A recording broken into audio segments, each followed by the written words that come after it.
ఇందులో బానిసత్వం నుండి విముక్తి మోసే చేశాడు. ఎవరిని? ఇశ్రాయేల్ ప్రజలు. ఎక్కడ ఉన్నారు? బానిసత్వంలో ఉన్నారు. యేసు ప్రభువు ఎందుకు వచ్చాడు?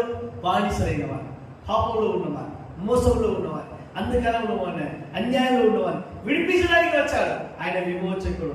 ఏ నిర్గమకాండంలో అయితే యేసు ప్రభువును బానిసత్వం నుండి దేవుడు తన ప్రజలను విడిపించడానికి మోసను వాడుకున్నాడో, ఇక్కడ మన కొత్త నిబంధనలో యేసు ప్రభు బానిసత్వం నుండి ప్రజలను విడిపించడానికి వచ్చిన ఒక దేవునిక కుమారునిగా మనం చూస్తున్నాం. ఆమేన్.